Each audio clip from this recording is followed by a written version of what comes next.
Bismillahirrahmanirrahim. Assalamualaikum warahmatullahi wabarakatuh. Perkenalkan, nama saya Iqmal. Saya dari kelas MP 6A. Nah, pada kesempatan ini saya akan berbincang-bincang dengan salah satu dosen yang ada di kampus YIN Palopo. Nah, saat ini saya sudah bersama dengan Bapak. Mungkin sebelum kita berbincang-bincang Pak, mungkin Bapak bisa perkenalkan diri dulu mengenai biodata dirinya. Iya, bismillahirrahmanirrahim. Assalamualaikum warahmatullahi wabarakatuh. Perkenalkan saya Masdin Tahrim. Iya, akrab dipanggil sama teman-teman dosen Pak Tata, sama juga dengan di kalangan mahasiswa. Mahasiswa sering panggil saya dengan Pak Tata. Pak Tata itu singkatan dari Masdin Tahrim. Iya, dan lebih akrab dikenal sama dengan mahasiswa. Saya sebagai salah satu dosen di Fakultas Tarbiyah dan Keguruan. Dan beberapa program studi tempat saya mengajar, namun saya ditempatkan di program studi manajemen pendidikan Islam saat ini. Jadi Bapak ini sebelum menjadi seorang dosen itu Bapak adalah seorang, mungkin sebelumnya jadi guru atau mungkin kepala sekolah. Oh iya, sebelum saya menjadi dosen di YIN Palopo, saya terangkat menjadi dosen di YIN Palopo sejak tahun 2019. Alhamdulillah terangkat menjadi seorang pegawai negeri di YIN Palopo. Namun sebelumnya perjalanan panjang saya meniti karir itu diawali dari saya sempat menjadi seorang guru sekolah dasar dan sempat menjadi seorang guru pesantren. Ya, lama menjadi seorang guru madrasah, salah satu madrasah di Larompong, dan bahkan saya pernah menjadi guru SMA. Dan terakhir sebelum jadi jadi dosen di YIN Palopo, saya sempat menjadi kepala sekolah di salah satu SMK swasta yang ada di Larompong sejak tahun 2000 berapa ya waktu itu. Yang pasti bahwa saya sempat menjadi kepala sekolah terakhir selama kurang lebih 4-5 tahun. Iya, dan alhamdulillah 2019 saya berjuang. Saya tidak pernah membayangkan bahwa saya menjadi dosen sebenarnya. Cuman karena mungkin Allah melihat bahwa sepanjang perjuangan saya lakukan meniti karir dari jenjang SD, SMP, SMA, SMK, dan saya pun tidak pernah bermimpi menjadi dosen. Saya kuliah menyelesaikan pendidikan program pasca sarjana di salah satu perguruan tinggi negeri di Makassar itu. Niat saya hanya satu, bahwa saya ingin mengetahui seperti apa konsep manajemen sekolah, karena waktu itu saya sudah menjadi kepala sekolah. Ya, hanya itu. Dan selepas dari itu, kenapa tidak saya meniti karir menjadi seorang dosen? Ada jalannya, karena saya sudah memiliki selembar ijazah di program pasca sarjana. Ya, seperti itu. Nah, selain Bapak sebagai seorang dosen, apakah ada aktivitas lainnya Bapak selain sebagai seorang dosen atau pendidik? Ya, kalau di kampus sendiri di YIN Palopo, saya dikenal sebagai MC-nya kampus, Master of Ceremony-nya kampus. Dan bukan hanya di kampus, di luar kampus pun saya dikenal sebagai seorang Master of Ceremony. Bahkan saya dikenal sebagai seorang public speaker.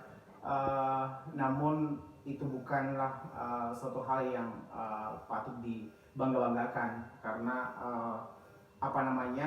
tugas pokok saya adalah mengajar. Tugas pokok saya adalah seorang dosen. Namun jika diminta saya menjadi MC, kenapa tidak saya lakukan? Karena saya punya skill di situ, saya punya sedikit skill yang bisa saya kembangkan, yang bisa saya bagi kepada orang-orang yang ada di luar sana, bahwa pada sini itu bisa MC, pada sini itu bisa menjadi seorang public speaker, pada sini itu bisa membantu masyarakat ketika dibutuhkan untuk memandu acaranya. Begitu juga di kampus, setiap ada momen, ada acara, apakah itu acara besar atau acara kecil, insya Allah pada sini bisa memandu acara itu, ya sesuai dengan kemampuan yang saya miliki. Tapi kalau dikatakan sebagai MC yang hebat, nah saya tidak pernah mengatakan bahwa pada sini itu orang hebat. Masih banyak yang lebih hebat daripada saya. Bapak kan sebagai seorang dosen dan bisa juga menjadi MC. Nah, bagaimana Bapak bisa mengatur jadwalnya? Begitu. Iya, kalau berbicara tentang waktu, setiap orang itu harus mampu mengatur dirinya, apalagi kita orang manajemen. Ya, orang manajemen itu tidak boleh kewalahan dengan waktu. Dia harus mampu menempatkan sesuatu pada tempatnya. waktunya istirahat, waktunya kerja, waktunya MC, waktunya mengajar. Saya kalau punya tugas pokok mengajar dan waktunya mengajar, saya tidak mengambil job atau pekerjaan menjadi seorang MC karena saya sadar bahwa pekerjaan saya, tugas pokok saya adalah mengajar. Kecuali pekerjaan itu di lingkup kampus, misalnya ada acara di kampus dan mengharuskan saya untuk memandu acara itu yang bertepatan biasa dengan jam mengajar saya, itu biasa jam mengajar saya pindahkan. Karena kenapa? Kampus adalah tempat saya mengabdi. Ya, apapun yang saya lakukan untuk kampus itu sudah menjadi tanggung jawab saya, itu sudah menjadi resiko pekerjaan saya. Jadi saya tidak bisa mengelak dari situ. Artinya bahwa saya sebisa mungkin mengatur kegiatan saya, bahwa ketika jam mengajar saya harus mengajar, ketika jam istirahat saya harus istirahat, ketika jam ada kegiatan yang mengharuskan saya MC seperti itu.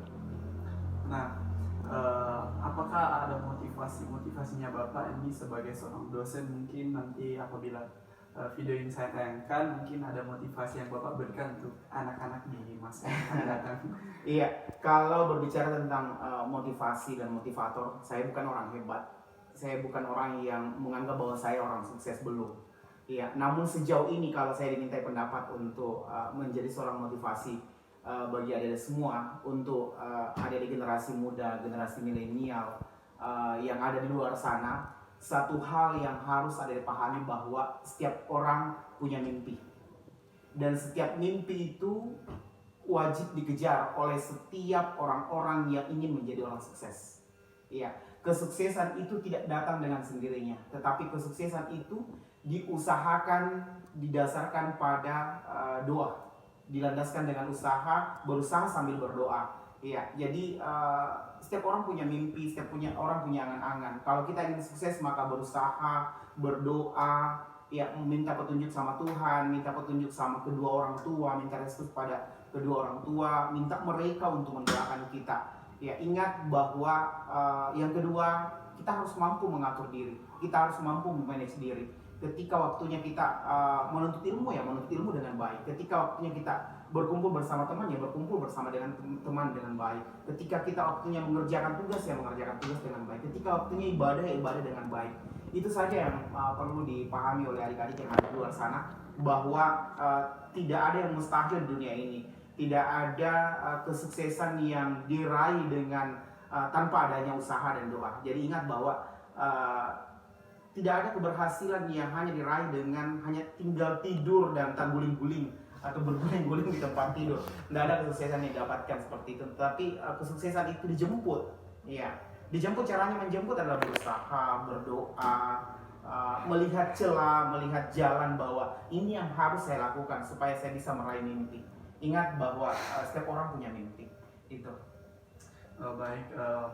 Terima kasih banyak Pak atas waktunya, motivasinya yang diberikan kepada kami dan teman-teman semuanya.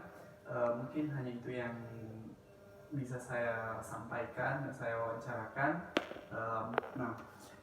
Kurang dan lebihnya mohon dimaafkan. Wabillahi taufiq wal hidayah. Wassalamualaikum warahmatullahi wabarakatuh.